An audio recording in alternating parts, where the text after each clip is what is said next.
Olá, estamos mais uma vez com o programa Enfoques da Vida, aqui com o nosso chazinho de sempre, esse chazinho aqui de laranja com pêssego e o mais importante, o nosso convidado, que nós temos o prazer de receber hoje aqui, ele que é doutor em engenharia biomédica, mestre em física nuclear aplicada à medicina, formado em física. Munir Gariba, ele atua profissionalmente há muitos anos nessa área. Além disso, ele é coordenador de desenvolvimento de conteúdo educacional na Pensamentos Mágicos Produções. Ele descobriu a doutrina espírita aos 13 anos de idade, a qual tornou-se parte da sua vida. Frequentou a Mocidade Espírita no núcleo kardecista Antônio Pereira de Souza, em São Paulo, capital. Quando ele se mudou para Londres, na Inglaterra, na década de 1990, frequentou e ajudou na criação de vários grupos espíritas. Juntamente com Ana Sinclair e Denise Ferretti, não sei se a pronúncia Sinclair está correta. Está correta? Sinclair, Ana Sinclair e Denise Ferretti. Está correto? Fundou, então, a União Britânica de Sociedades Espíritas. Atualmente, ele mora aqui em Curitiba e frequenta o Centro Espírita Amor e Fraternidade. Coordena o estudo online oferecido pelo Grupo Espírita Peace, de Londres, e o estudo online do Livro dos Médiuns em inglês, com participação de interessados de diversos países. Então, realmente é um grande prazer, Dr. Munir, tê-lo aqui conosco. E nós já vamos começar direto ao seu projeto. Olha só, gente, eu vou mostrar aqui para vocês o projeto no qual ele é envolvido e faz parte. Que amor, essa coleção vem dentro de uma caixinha com vários livrinhos infantis, vários volumes, e cada um deles tem um assunto: coragem, alegria, amizade, amor, dinheiro, oração, paz, prosperidade, saúde, trabalho, equilíbrio e família. Estamos aqui muito curiosos, todos nós aqui do estúdio, para saber a respeito desse projeto, Dr. Munir. Pode contar para nós? Pois não, olá Denise, olá a todos que nos assistem. Esse é um projeto de um escritor, Ricardo Magalhães. Ricardo, já há muito tempo, ele trabalha escrevendo livros para adultos, muitos deles livros de autoajuda. E então o Ricardo, em um determinado momento, ele resolveu sintetizar nessa coleção. São 12 volumes, e cada um tratando de um tema bastante específico: amor, dinheiro, a fé e vários outros aspectos. Tentando trazer um pouco de desenvolvimento de uma certa percepção a respeito desses temas e da vida, até numa forma de trazer autoajuda para as pessoas. E aí, num determinado momento da vida, ele sentiu necessidade de escrever para crianças. Depois de 20 e tantos anos escrevendo, fazendo palestras para adultos, palestras motivacionais, palestras para empresas, então ele resolveu escrever para crianças, sentiu essa necessidade. Foi aí então que surgiu a Turma dos Pensamentos Mágicos, né? Esse livrinho é um livrinho que conta a história dessa turminha, são, na verdade, 7 personagens. Ricardo baseou a história inicial no filho dele. Então existe o menino Felipe. O menino Felipe, ele tem um ursinho chamado Tchan Tchan, e através do ursinho ele comunica-se com essas 7 personagens, que são virtudes: amor, fraternidade, justiça. E toda dúvida que o menino tem, ele traz para o ursinho, o Tchan Tchan. E aí o Tchan Tchan reúne essa turminha durante a noite, enquanto o Felipe está dormindo. Então o Felipe vem ao encontro deles, eles se reúnem, e aí cada um traz o elemento para a solução, baseado na sua virtude, na justiça, no amor, na fraternidade, e aí eles chegam então num consenso, que é mais ou menos o trabalho. O que o Ricardo entende é que a nossa consciência, ela deve trabalhar dessa forma, nós devemos olhar esses vários aspectos. Então aí a criança chega a uma conclusão baseando-se sempre nesses elementos, uma conclusão que a gente pode dizer que é ponderada. E aí Ricardo então escreveu uma historinha, essa aqui nós temos, né, em inglês e em português, que foi na verdade a primeira história. Ela conta um caso de bullying que aconteceu na escola e que aí o menino traz, né, para o ursinho e o ursinho chama as 7 personagens. E aí, à noite, eles conversam e aí orientam o Felipe a levar para o seu pai e para a sua mãe, para que então eles levassem o problema para a escola e que esse fosse um problema trabalhado com todos. Que riqueza! Esse livro em inglês foi você que traduziu, né? Que você estava Esse me livro em inglês, contando. então, o meu envolvimento com a Pensamentos Mágicos foi justamente, né, um convite durante aquele período de pandemia em que nós tínhamos, né, um pouco mais de tempo em casa e não gastávamos tanto tempo no trânsito e, né, fazendo outras coisas. Me convidaram e eu aceitei, porque eu sempre gostei da parte de tradução, gosto muito da língua inglesa, então eu aceitei esse convite para traduzir esse livro para a língua inglesa.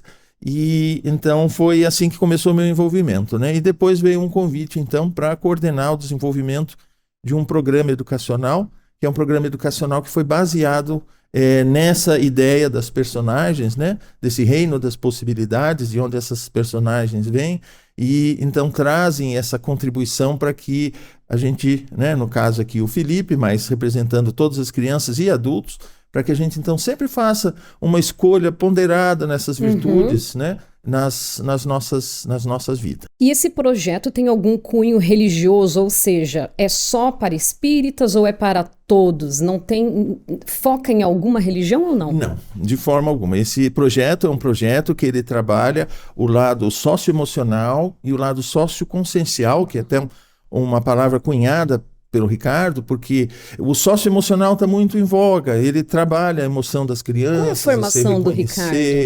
O Ricardo ele tem uma formação mais voltada à área de psicologia. Ele não é psicólogo, mas ele sempre trabalhou, estudou muito a parte da psicologia humana e ele teve, inclusive, alguns trabalhos que ele fez com uma professora da Universidade de São Paulo, não me recordo exatamente qual foi a professora. Então o trabalho dele sempre foi reconhecido e a formação dele é muito nesse lado de motivacional, de levar para as pessoas, né, boas perspectivas diante das dificuldades da vida, que a vida ela, né, se apresenta com as dificuldades que são na verdade desafios para nós. Não haveria desenvolvimento se não houvesse, né, esse convite, né, eu costumo dizer, desses desafios.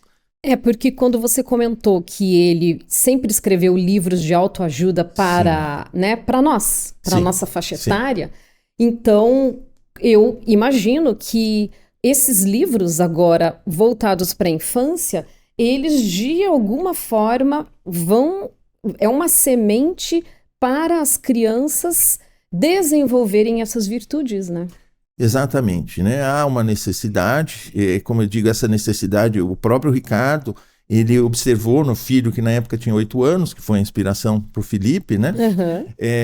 Que havia essa necessidade de uma consciência, que muitos comportamentos se repetiam ao longo do tempo. Nós podemos observar que a educação ela foi mudando ao longo do tempo. Hoje as crianças elas recebem não só em termos de conteúdo, mas de forma de educação. O trabalho é feito de uma maneira muito diferente do que era feito 30, 40, 50 anos atrás.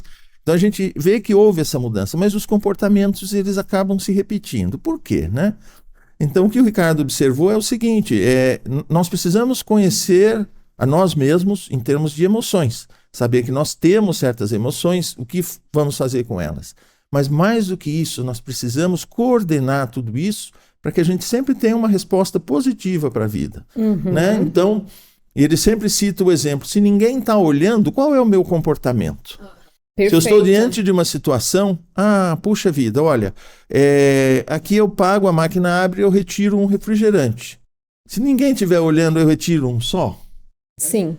Eu não jogo lixo na rua, no chão. Mas se ninguém estiver olhando, será que eu vou jogar ou não vou jogar? Perfeito. Então, isso deve ser algo natural. O meu comportamento ele deve ser natural. A minha resposta ao mundo, à natureza, às pessoas, ela deve ser pautada nessas virtudes. E deve ser um processo consciente. Então não é aquele processo pensado, calculado, não, aqui eu levo vantagem, aqui eu não levo vantagem, não. Eu faço isso, tem alguém olhando, tem alguém, né, que não esteja observando. Desperta mesmo a Exato. consciência. E outra coisa importante, né, da criança nesse mundo aí de internet, de celular, dela manusear o livro, né? Exato. Pegar no papel mesmo. Eu sou uma leitora compulsiva, amo ler, né? Então dá vontade, eu fiquei com vontade de ter para mim essa coleção, achei uma graça, gente. Que daí eu fico imaginando as mãozinhas pequenininhas das crianças manuseando, né, o livro mesmo, a importância que é esse trabalho também para preservar o livro, para fugir um pouco, né, só do teclado da internet, da luz, né, e energia toda, né. Mas, Dr. Munir, conta para nós o que te fez ir para Londres.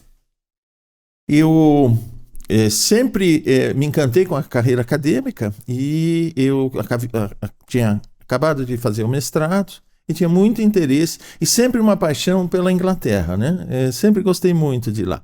E surgiu a oportunidade, eu participei de um congresso no Rio de Janeiro e conheci um pesquisador que tinha acabado de voltar de lá, do seu doutorado. E aí ele, vendo o meu interesse, né, ele falou, não, posso estabelecer o contato, né, seu com eles.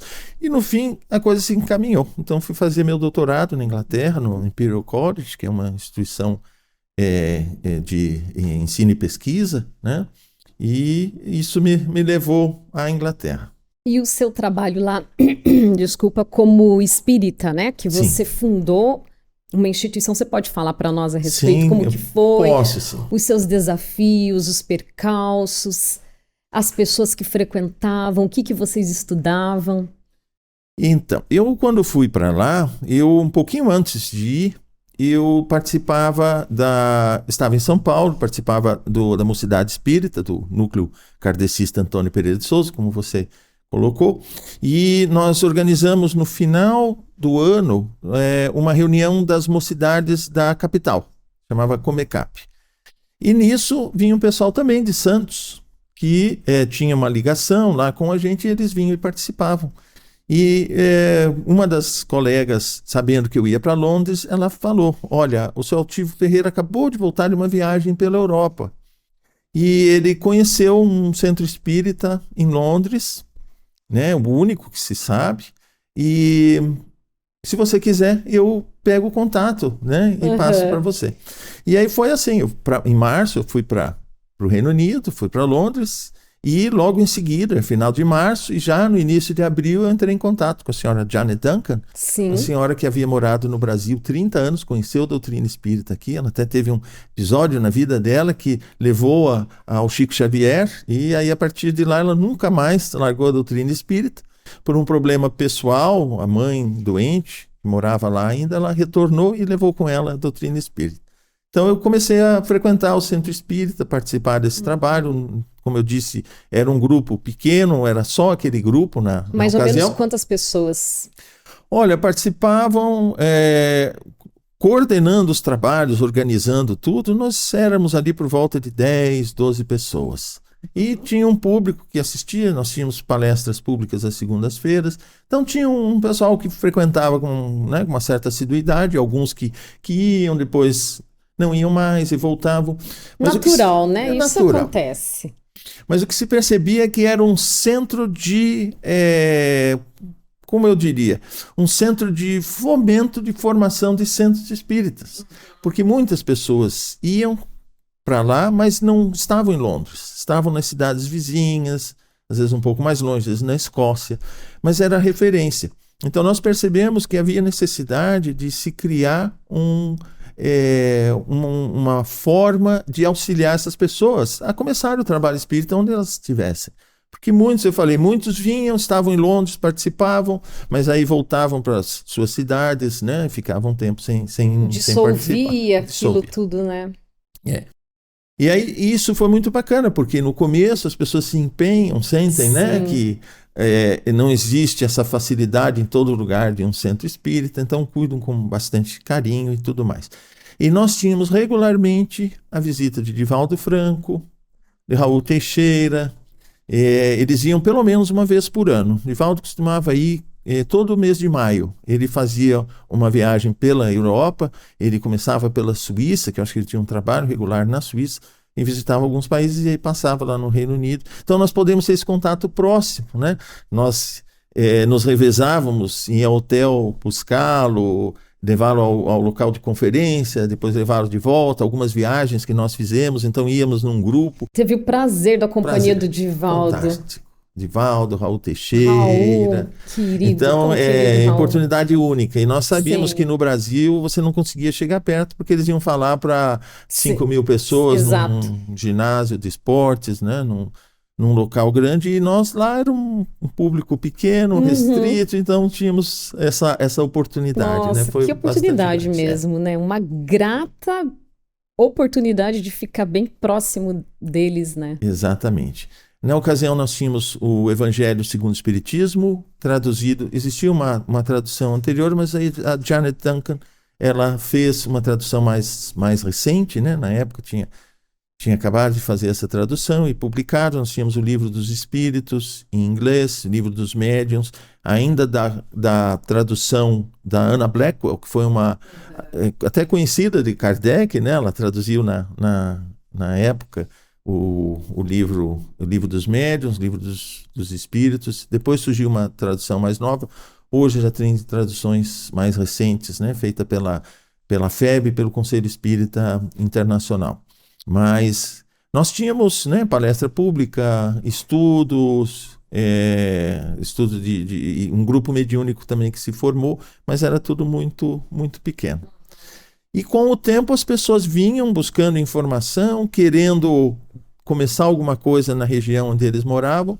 Foi aí então que surgiu a ideia, né? Ana Sinclair, a Denise Ferret, todos nós trabalhávamos ali juntos no chamava Grupo de Estudos Allan Kardec, e sentimos a necessidade então de oferecer um respaldo para os grupos que estavam começando, né? Aquela incubadora, né? Aquela orientação. Muitos chegavam assim sem saber direito exatamente como levar adiante a ideia. Como começar, né? E daí, então vocês davam todo esse apoio. Isso, e aí havendo uma necessidade, olha, nós estamos começando, estamos enfrentando esse problema assim, assado, então compartilhavam com a gente e obviamente, né, isso facilitava a se chegar a uma solução e levar o trabalho adiante, né? Então você foi para lá para fazer o seu doutorado e acabou ficando mais tempo do que estava planejado? Fiquei, eu terminei o doutorado, né?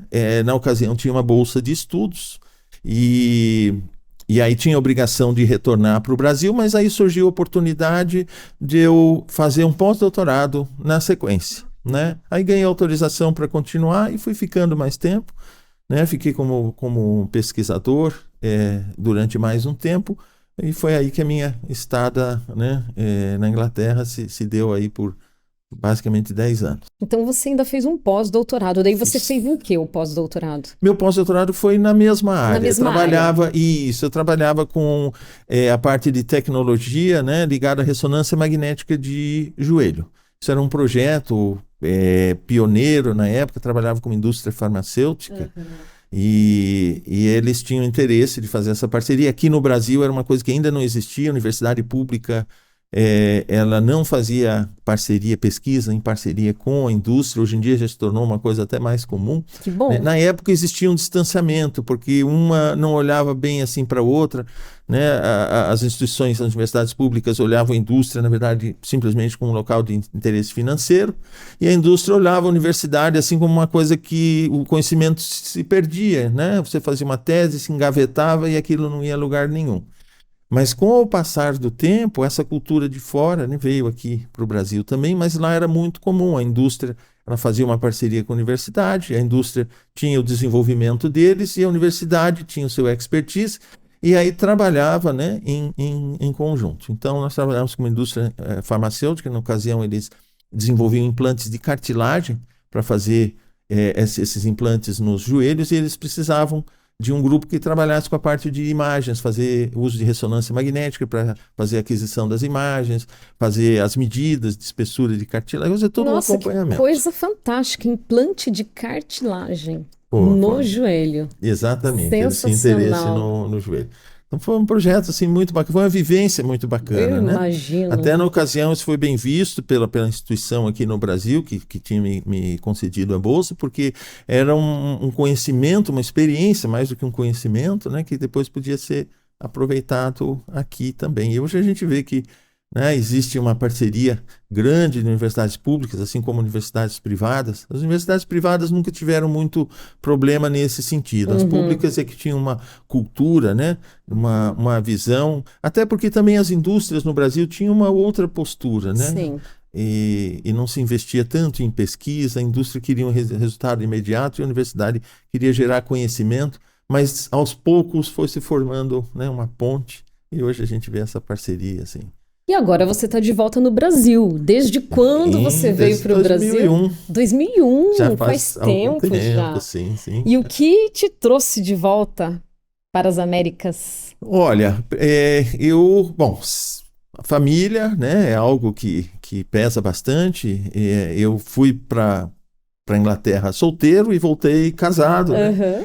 E na ocasião minha esposa era aqui de Curitiba, eu sempre gostei de Curitiba. Eu sou de Santa Catarina e terminei o meu ensino médio em São Paulo, fiz a universidade, né? Passei, quer dizer, uma boa parte da minha vida em São Paulo, mas sempre que eu ia para Santa Catarina eu gostava de parar em Curitiba e passar o dia em Curitiba, porque eu tinha um carinho muito especial. E aí, no fim, né, conheci a minha esposa, na época, era daqui de Curitiba, então viemos aqui para Curitiba, né? E eu sentia sempre esse dever, obviamente, com o país, né? Afinal de contas, toda a minha educação foi algo que eu sempre tive comigo. Toda a minha formação educacional foi feita aqui no Brasil, né? E mesmo que eu tivesse ido por conta própria, tinha o dever de voltar e dar uma contribuição aqui, né, que a gente sabe que é uma contribuição suada do povo brasileiro de uma maneira geral, né? Então isso me trouxe de volta, obviamente. E a sua contribuição tanto é profissional quanto na parte pedagógica, porque você não está envolvido só nesse projeto, tem a sua profissão, né, como doutor, sim, pós, né, doutor na sua área, e você trabalha onde aqui em Curitiba? Olha, eu no momento, na vida acadêmica, eu trabalhei muito tempo na Universidade Católica, Pontifícia Universidade Católica, na graduação, na pós-graduação, e fiquei até 2016, né? Depois desenvolvi projetos de pesquisa mais voltados para a indústria, então tirei um tempo para me dedicar mais a esses projetos, só que com a pandemia, né, deu uma parada em tudo. E aí acabei me envolvendo nesse projeto educacional, né, da Pensamentos Mágicos, e levando o lado acadêmico com aulas, algumas aulas em universidade. Tive a oportunidade de desenvolver um módulo em astrobiologia, que era uma área assim, muito interessante. A astrobiologia ela mistura astronomia com a parte de biologia, de indícios de vida, de formação da vida. Então é uma coisa assim, fascinante. Muito assim. Mesmo. Então foi algo assim, muito, muito bacana. Voltando ao projeto, nós conversávamos antes da gravação, o Ricardo Magalhães teve contato com o Chico Xavier. Sim, a mãe do Ricardo Magalhães, ela trabalhou muitos anos com o Chico Xavier, e o Ricardo, ele cresceu nesse meio espírita, né? Ele, como eu falei, ele teve um contato muito grande com Jorge Risini e vários outros, então ele tem, né, ele teve essa vivência, né, da doutrina espírita, e ainda assim a proximidade da mãe com Chico Xavier foi né, algo deu uma assim, bagagem grande para ele. Deu uma bagagem bastante grande. Então ele tem uma visão assim humana muito grande, né, uma visão e uma perspectiva do desenvolvimento do ser humano, né, muito grande. E esse trabalho vocês levam para os colégios? Esse é um trabalho que a gente leva para as escolas. Isso. Nós temos uma unidade que é para o ensino infantil, 4 e 5 anos, e para o Fundamental 1 e 2. Isso está sendo expandido depois, né?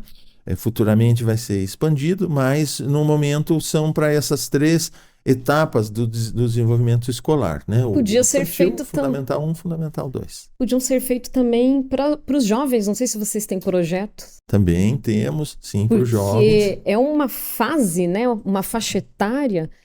Claro que a base é a infância, mas é uma faixa etária que carece, né, de materiais mesmo. Sim.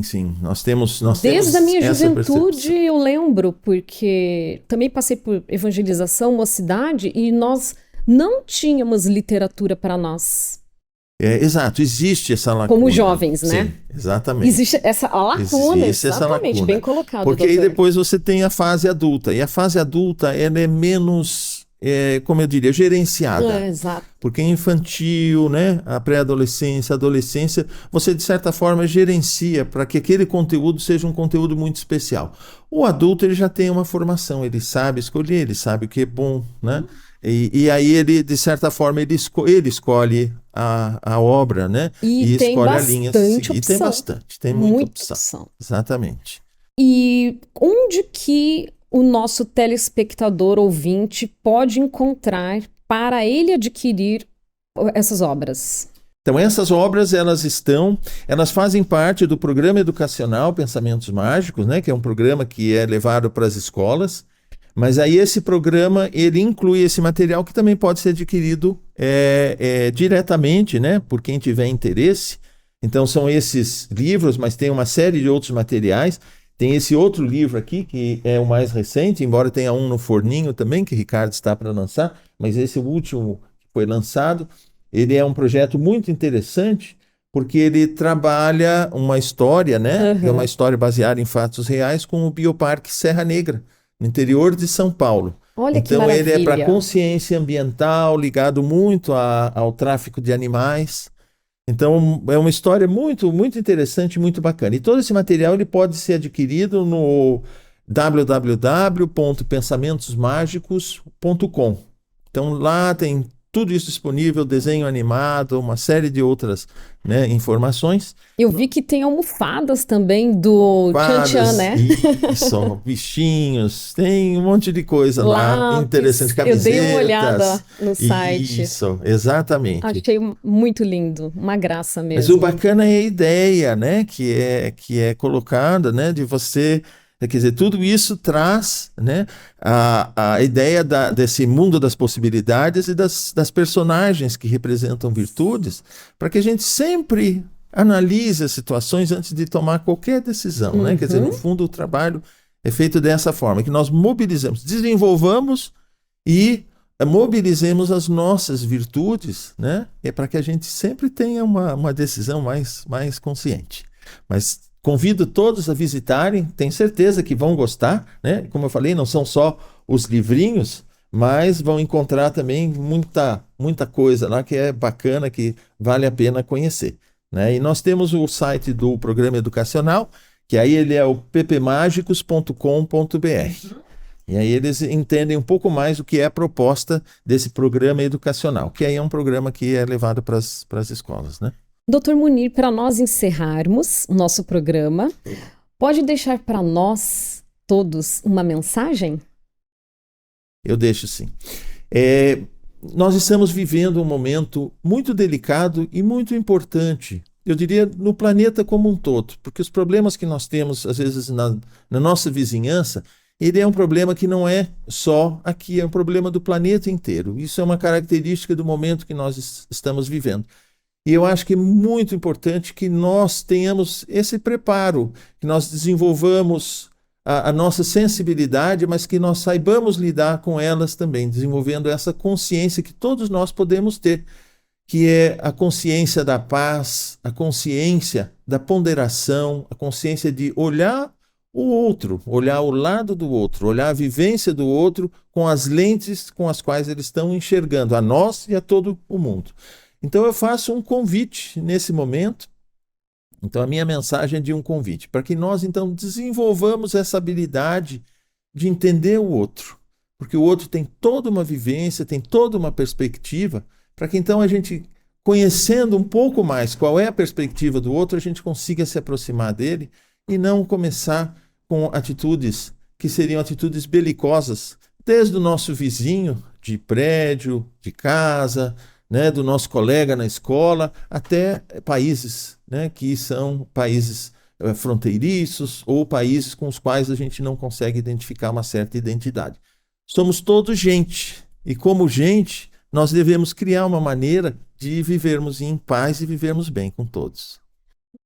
Agradecemos, Dr. Munir, pela sua presença aqui no estúdio conosco, deixando a sua contribuição. Agradecemos a você, telespectador, nosso ouvinte, que possamos nos encontrar sempre aqui neste programa. Pedimos para que você compartilhe essa semente de amor, essa semente de paz, para que outras pessoas possam usufruir desses momentos de reflexões. Muito obrigada e aguardamos vocês no próximo programa. Até mais!